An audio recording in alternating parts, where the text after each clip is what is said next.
A black woman endures relentless harassment from her racist neighbor who threatens to drive her from the neighborhood. But when his financial empire crumbles, she returns not as a victim, but as his new landlord. What follows is a devastating lesson in dignity, power, and the price of prejudice. The streetlights hummed their lonely evening song as Maya Davis turned onto Oak Ridge Lane. Her headlights swept across her front yard, and her foot slammed the brake. The garden was destroyed, every flower she'd planted last spring crushed into the dirt. The white picket fence she'd painted herself bore jagged red letters, slurs that burned her eyes. Her mailbox lay in the street, dented and empty. Maya sat frozen in her car. Her hands gripped the steering wheel until her knuckles ached. Across the street, Richard Caldwell stood on his porch, arms crossed, smile cold as winter. He raised his coffee mug in mock salute, then disappeared inside his pristine colonial house. Maya forced herself to breathe. She stepped out into the September air. The smell of crushed flowers mixed with spray paint. Her neighbor's curtains twitched, but no doors opened. She called the police from her driveway, standing among the ruins. 2 officers arrived 40 minutes later. They took photos, wrote notes, asked if she had security cameras. She didn't. They asked if she had proof. She didn't. One officer glanced at Richard's house, then back at Maya. "Looks like a neighborhood dispute," he said. "Without evidence, there's not much we can do." They left her standing there. The street was silent again. Maya knelt in her destroyed garden. She picked up a crushed daisy stem, the same flowers her grandmother used to grow. Her jaw tightened. Richard Caldwell thought this would break her. He thought wrong. Maya had dreamed of Oak Ridge Lane for 5 years before she could afford it. She'd worked her way up from junior analyst to senior financial consultant at Morrison & Reed. Every bonus, every raise, every penny saved went into her house fund. No vacations, no new car, no expensive dinners. Just the dream of a home with a porch and a garden. When the for sale sign appeared on the modest 2-bedroom cottage, Maya's hands shook as she signed the offer. The neighborhood was everything she'd imagined. Tree-lined streets where kids rode bikes. Front porches where people waved hello. To her coffee shop 3 blocks away. Her mother could visit every Sunday without the long bus ride across the city. For 6 months it was perfect. Then Richard Caldwell bought the house across the street. A sprawling colonial with marble columns and a 3-car garage. He arrived in a silver Mercedes, designer suits, gold watch catching sunlight. Money radiated from him like heat. The sneers started immediately. He'd watch her leave for work each morning, his expression suggesting she didn't belong. When she gardened on weekends, he'd rev his engine, pulling out, spraying gravel toward her lawn. At the mailbox, he'd make comments about changing neighborhoods and property standards. Maya ignored him. She'd faced worse. She focused on her routines: morning coffee on the porch, evening walks through the neighborhood, weekend gardening. Her mother's Sunday visits filled the house with laughter and collard greens, but Richard's presence poisoned everything. His stares lingered too long. His comments grew sharper. Other neighbors began avoiding eye contact with Maya, as if hate were contagious. Maya kept her head high. She'd earned this home. No one would take it from her, not even him. The neighborhood association met the 3rd Tuesday of every month in the community center basement. Maya usually skipped them. But this month's agenda mentioned property maintenance standards, and something told her to attend. 20 neighbors sat in folding chairs when she arrived. Conversations died as she entered. She took a seat in the back, notebook ready. Richard Caldwell stood at the front, commanding the room like a boardroom. He'd inserted himself as acting vice president after moving in, though no one remembered voting. "Thank you all for coming," he began, his voice smooth and practiced. "Tonight we're addressing concerns about property values. Recent appraisals show our street declining in worth." Maya's pen stopped moving. Richard clicked to a presentation slide. Photos of houses appeared, all well-maintained except one. Maya's cottage, photographed at an unflattering angle that emphasized chipped paint she hadn't noticed. Some properties, Richard continued, may not meet the standards we've worked hard to maintain. As concerned homeowners, we have a responsibility to protect our investments. An older woman raised her hand. What are you suggesting, Richard? New guidelines. Mandatory exterior improvements within 90 days or face association penalties. His eyes found Maya. We need to ensure everyone can financially maintain their property. If they can't, perhaps they should reconsider their living situation. The room went cold. Maya stood. Her chair scraped loud against linoleum.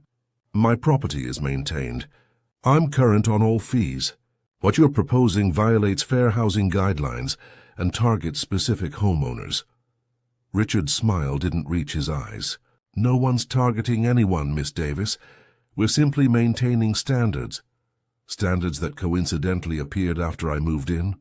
Perhaps you should focus less on accusations and more on meeting community expectations. He stepped closer. People work hard to afford homes here. We expect neighbors who can keep up, who know their place. The phrase hung in the air like poison gas. Maya gathered her things. She walked past every averted gaze, every uncomfortable silence. At the door she turned back. I know exactly where my place is, Mr. Caldwell. Right across the street from you. She left him standing there. But her hands shook all the way home. Maya sat in her living room without turning on lights. The darkness felt safer. She could hear Richard's voice echoing, "Know your place." The same phrase she'd heard her whole life, in different accents, different contexts. Always the same poison. Her grandmother cleaned houses in this city, scrubbed toilets in homes she'd never afford, raised 5 children on wages that wouldn't cover Maya's monthly utilities now. Her mother worked double shifts at the hospital, came home exhausted but never defeated. They taught Maya that hate was old, predictable and ultimately powerless against strategy. But sitting in the dark, Maya felt the weight of it. The exhaustion of fighting battles her grandmother fought, her mother fought. Battles that should have ended decades ago, but kept reshaping themselves like viruses. She could sell. Move somewhere quieter. Start over. The thought lasted 3 seconds before rage burned it away. Richard Caldwell wanted her gone. That's exactly why she'd stay. But staying wasn't enough. She needed leverage. She needed to understand him. Maya opened her laptop. The screen's glow illuminated her face. She pulled up LinkedIn, property records, social media. Richard Caldwell wasn't just her neighbor. He was a puzzle. And Maya had built her career solving financial puzzles. She started typing. Background checks, property lines, court records. The same tools she used analyzing investment portfolios, now focused on one man. If he wanted war, he'd get something worse. He'd get studied. By 3 in the morning, Maya had filled 2 notebooks. Her eyes burned, but her mind was clear. She'd learned something important. Richard Caldwell was loud, flashy, and aggressive. People like that usually had something to hide. Maya's mother arrived Sunday morning with groceries and questions. "Baby, you look exhausted." Diane Davis set bags on the kitchen counter, studying her daughter's face. "What's happening?" Maya showed her the destroyed garden, now partially cleaned. She explained the neighborhood meeting, Richard's comments, the police report that went nowhere. Diane's expression hardened. "That man needs—" "I know, Mom, but I need to be smart." Maya poured coffee. "Remember what Grandma always said? Don't get mad," Diane recited. "Get even. Then get ahead." They sat at the kitchen table, sunlight streaming through lace curtains. Maya's grandmother had crocheted those curtains 50 years ago. They'd hung in 3 different apartments before finding their place here. "Grandma Rose cleaned houses for 30 years, Diane said softly. Every racist comment, every suspicious look, every locked drawer when she arrived, she absorbed it all. But she taught me something you need to remember." Maya waited. She said, "Dignity isn't about being liked. It's about refusing to disappear." Diane squeezed her daughter's hand. "You understand people's money, Maya. You've analyzed portfolios worth millions. What do you see when you look at him? Maya had been waiting for that question. She pulled out her research. Richard Caldwell, 42, real estate investor, bought his house 8 months ago for $850,000 cash, or so the records say. Drives a Mercedes, wears designer suits, renovated his entire house last summer. So he's rich. That's what he wants people to think. Maya spread documents across the table, but I pulled public records. He owns 6 properties in this county, all mortgaged beyond their value. 3 have mechanics liens from unpaid contractors. 1 faces a lawsuit for non-payment. Diane leaned forward. He's broke. He's leveraged. There's a difference, but it's closing fast. Maya pointed to a foreclosure notice. His bank filed preliminary foreclosure proceedings on this house 6 weeks ago. He missed 3 mortgage payments. The house he's living in? Maya nodded. The house he's using to look down on me. Maya spent the next 3 weeks living a double life. During the day, she analyzed corporate portfolios at Morrison & Reed. At night, she dissected Richard Caldwell's financial empire, like a coroner examining a corpse. Every property he owned told the same story: over-leveraged, bleeding cash, sustained by moving debt between accounts like a shell game. He'd built his image on borrowed money and was running out of shells. The Oak Ridge house was his crown jewel and his biggest liability. $850,000 purchase price, $600,000 mortgage. Property taxes overdue. The bank's patience wearing thin. Maya sat at her kitchen table at midnight, documents spread like puzzle pieces. Her hands trembled as she read the foreclosure timeline. Pre-foreclosure filed September 2nd. Auction scheduled for November 12th, 6 weeks away. She pulled up her own financial profile. Savings, retirement accounts, credit score. She'd spent years building security. Conservative investments, emergency funds, zero debt. Everything her grandmother and mother taught her about financial stability, all leading to this moment. Maya picked up her phone. Called her bank's after-hours line. Requested to speak with a loan officer first thing Monday morning. Her voice stayed steady even as her heart hammered. She was about to risk everything she'd built. But some battles required more than patience. They required audacity. The next morning, Richard stood on his porch as Maya left for work. He smirked at her, sipping his coffee from a mug that probably cost more than her car payment. "Morning, neighbor," he called. "Still here, I see." Maya paused at her car door. She met his eyes. "Still here, and I'm not going anywhere." His smile faltered for just a second, a crack in the mask. Maya drove away, watching him shrink in her rearview mirror. He had no idea what was coming. The next neighborhood association meeting arrived like a storm Maya had been tracking for weeks. She entered the community center with her head high, wearing her emerald green blazer, the one she wore to close major deals. Richard was already holding court, describing his latest property improvement initiative. When Maya took her seat, he paused mid-sentence. Their eyes locked. "Miss Davis, good of you to join us." His tone dripped false politeness. "I trust you've been considering our property standards discussion." "I've been considering a lot of things, Mr. Caldwell." Maya opened her notebook. "Actually, I wanted to ask about property values. You mentioned declining appraisals?" "Yes, certain properties bring down the average." "Interesting, because I pulled recent sales data. Our street's values are stable, except for properties with financial encumbrances. Liens, for instance, overdue taxes. Those definitely impact neighborhood perception." Richard's jaw tightened.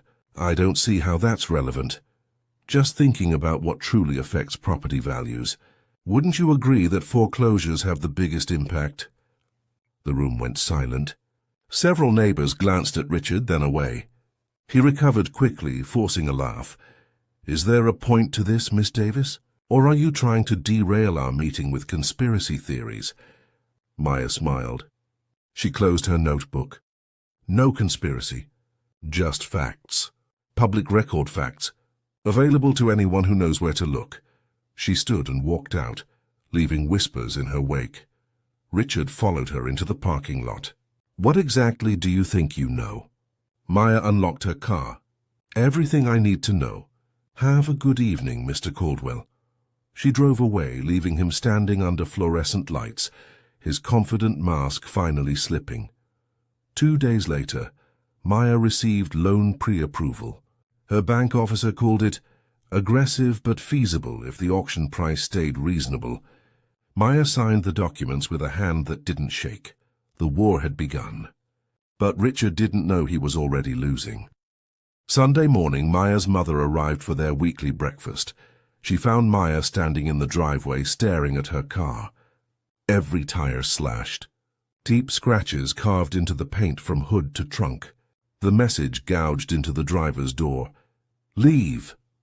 "Oh, baby, no." Diane's voice cracked. Maya's hands clenched into fists. She'd expected retaliation, but seeing it still felt like a punch. She pulled out her phone to call the police, already knowing how useless it would be. "Don't." Diane caught her wrist. "Not yet. Mom, I have to report." "Listen to me." Diane pulled her daughter toward the house. "You need to decide right now. Are you calling the police who won't do anything? Or are you finishing what you started?" Inside, Maya collapsed onto the couch. Tears burned behind her eyes but didn't fall. Her mother sat beside her, waiting. "I got pre-approved," Maya whispered, "for the loan. The auction is in 4 days. How much would you need?" "Everything. My savings, retirement accounts, plus the loan. If I do this and something goes wrong, I lose it all." Diane took her daughter's hands. "Your grandmother cleaned houses for people who thought she was invisible. Your daddy worked construction until his back gave out. I raised you in a 1-bedroom apartment, working nights so I could afford your school supplies." She lifted Maya's chin. "We didn't survive all that so you could run when it gets hard." Maya looked at the insurance papers for her destroyed car, then at the foreclosure auction notice, then at her mother's fierce, proud face. "I'm buying his house, Mom, all of it." Diane's eyes filled with tears. "Then let's make sure you win." They spent Sunday planning. Maya's mother contributed her emergency savings, $5,000 saved from decades of hospital shifts. Maya liquidated her retirement accounts, absorbing the penalties. Her bank officer expedited the final loan approval. By Monday morning, Maya had financing secured. $700,000, every penny she could scrape together, plus loans that would take years to repay. Tuesday, she drove a rental car to the courthouse. Wednesday, she reviewed the auction procedures 3 times, memorizing every rule. Thursday morning, she dressed in her royal blue suit, the one that made her feel invincible. The auction was Friday at 10 a.m. Maya barely slept Thursday night. She sat in darkness, thinking about everything she was risking.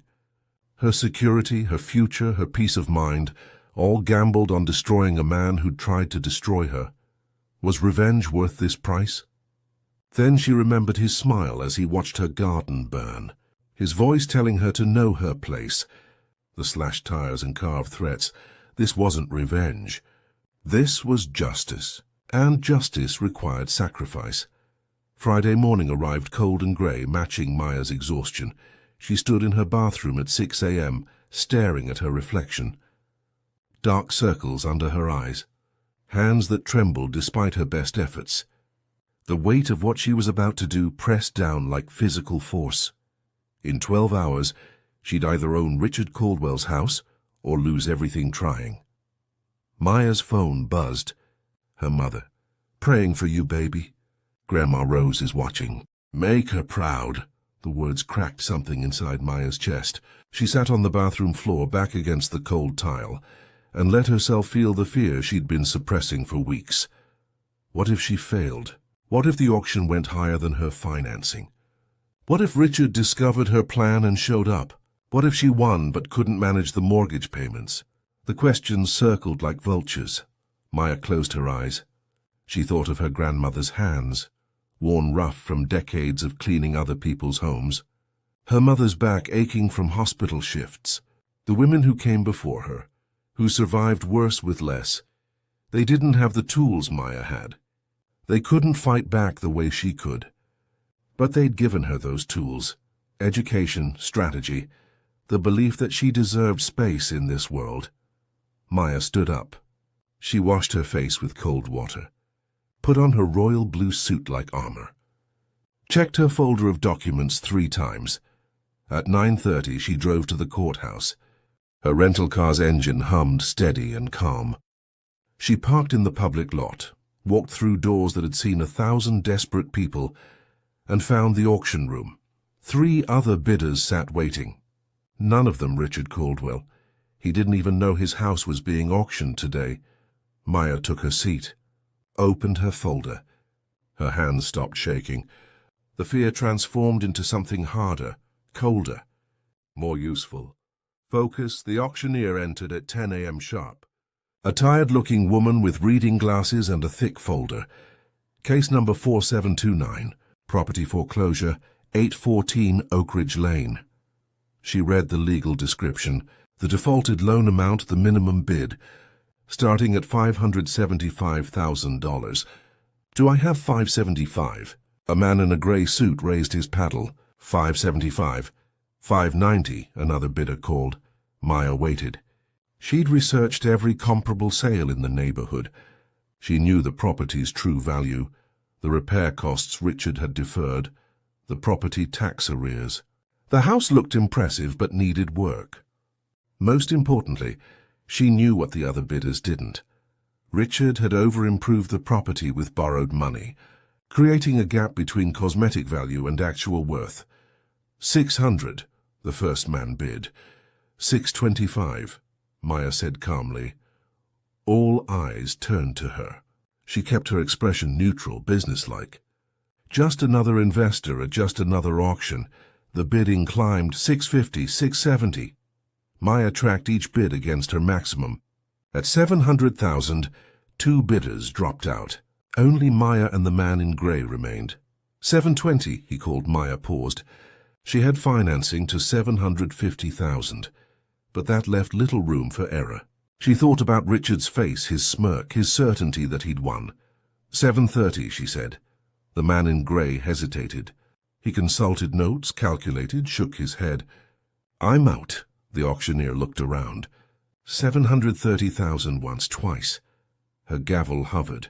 Sold to bidder 17 for $730,000. Maya stood. Her legs felt distant, like she was floating.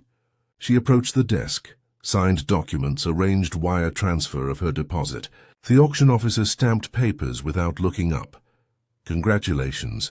You have 45 days to close. Keys available after final payment. Maya walked out of the courthouse holding the sale contract. The cold air hit her face like a baptism. She sat in her rental car, staring at the document. She owned Richard Caldwell's house. The address where he lived, the property he'd used to lord over her, the symbol of his superiority, now hers. Maya called her mother.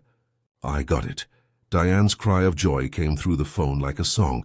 3 days later, Maya stood on Richard Caldwell's porch with an eviction notice in her hand. She'd debated the approach for 72 hours. Send it by certified mail. Have a lawyer deliver it? Each option felt too distant, too impersonal. This moment required presence. She knocked. Firm, professional, 3 times. Richard opened the door in expensive loungewear, coffee mug in hand. His expression shifted from annoyance to confusion when he saw Maya. What are you doing here? Maya extended the document. I'm your new landlord, Mr. Caldwell. This is your 30-day notice to vacate. His face drained of color. He snatched the paper, eyes scanning frantically. This is impossible. This is my house. It was your house. The bank foreclosed due to non-payment, so I purchased it at auction Friday. The sale is final and recorded. You're now a tenant without a lease, subject to immediate eviction proceedings. And you can't... He looked at the document again, at the courthouse stamps, at Maya's name printed as the new property owner. This is illegal. I'll sue. You're welcome to try. Everything was done legally and by the book. Maya's voice stayed level, professional. You have 30 days to vacate. After that, I'll file formal eviction with the sheriff. Neighbors had started emerging. Mrs. Patterson from next door, the Johnsons from across the street. They clustered on porches and lawns watching. Richard's mask crumbled. Rage twisted his features. "You uppity more careful, Mr. Caldwell." Maya's voice cut like a blade. "There are witnesses, and everything you say from this moment forward will be documented and available for court proceedings. Choose your next words very carefully." His jaw worked. His hands clenched the eviction notice, crumpling it. The coffee mug trembled in his grip. "You think you've won? Who you think? I don't think anything. I know facts. You defaulted on your mortgage. The bank foreclosed. I purchased the property legally.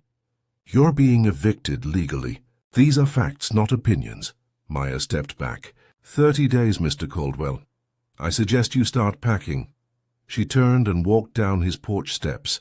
Every neighbor watched her cross the street to her own house. Behind her, Richard's door slammed so hard the sound echoed down Oak Ridge Lane. Mrs. Patterson approached slowly. "Maya, We didn't know. We should have said something at those meetings." "Yes," Maya said simply. "I should have." The older woman flinched but nodded. "You're right. I'm sorry. I was scared of him, but that's no excuse." Maya softened slightly. "Thank you for saying that." Over the next 4 weeks, the neighborhood transformed. Neighbors who'd avoided Maya now waved. Some apologized. Others just started treating her like she belonged, which she always had. Richard moved through those weeks like a ghost. His Mercedes disappeared, probably repossessed. Moving boxes accumulated on his lawn. The man who'd strutted and sneered now slunk to his car with shoulders hunched. Maya watched from her porch, drinking morning coffee. She felt no triumph, no joy. Just the quiet satisfaction of standing her ground. On the 29th day, Richard's moving truck arrived. The moving truck pulled away at sunset, taking Richard Caldwell and his borrowed life with it. Maya stood on her porch, coffee cup warming her hands. October air carried the smell of fallen leaves and fresh starts. Across the street, Richard's former house stood empty, waiting for its next chapter. He hadn't looked at her once during the move, hadn't said goodbye to the neighbors who'd tolerated his presence, just loaded his remaining possessions and left, his silver Mercedes replaced by a rental truck. Mrs. Patterson walked over, hands wringing her cardigan. "I've been wanting to tell you. What you did, it was brave. I'm ashamed we didn't stand with you sooner." "Fear makes people forget who they are," Maya said quietly. "But you're here now. That matters." Other neighbors approached over the following days. Some apologized. Some just started conversations about weather and garbage collection, the normal exchanges Maya had wanted from the beginning. The neighborhood slowly remembered how to be neighborly. Maya spent the next month renovating Richard's house. She fixed the deferred maintenance, repainted with ivory and dusty rose tones, replaced the flashy fixtures with modest quality. By December it was ready. A young family moved in, the Garcias with 2 kids and a golden retriever. Mrs. Garcia taught elementary school. Mr. Garcia was a firefighter. They couldn't believe the reasonable rent Maya offered. "Are you sure?" Mrs. Garcia asked, looking at the lease. "This is below market." "I'm sure," Maya said. "I want good people here." "You're good people." Christmas Eve, Maya's mother came for dinner. They sat in Maya's living room, watching snow dust the street through lace curtains. Across the way, the Garcia's windows glowed warm. Their Christmas tree lights blinked cheerfully. "Grandma Rose would be so proud," Diane said softly. Maya leaned her head on her mother's shoulder. "I kept thinking about her during the auction. How she survived things I can't imagine. How she taught you and you taught me. She taught us that hate is old and tired, but dignity is renewable. You proved that, baby." Maya's garden had grown back stronger than before. Spring bulbs waited underground, ready to bloom. The fence bore fresh white paint. Her mailbox stood straight and unmarred. She'd survived the attempt to erase her. More than survived. She'd transformed pain into property, hate into home. The neighborhood learned that Maya Davis wasn't going anywhere. And neither was the family she'd chosen to live across the street. Evening settled over Oak Ridge Lane like a gentle hand. Maya knelt in her garden, planting the last of the spring bulbs. Her grandmother's favorite, daisies. Simple, resilient, impossible to kill. They'd bloom in April, white and gold against green earth. She thought about Richard Caldwell sometimes. Not with anger anymore, just observation. He'd built his life on borrowed money and borrowed superiority, and both debts came due. Hate had tried to uproot her.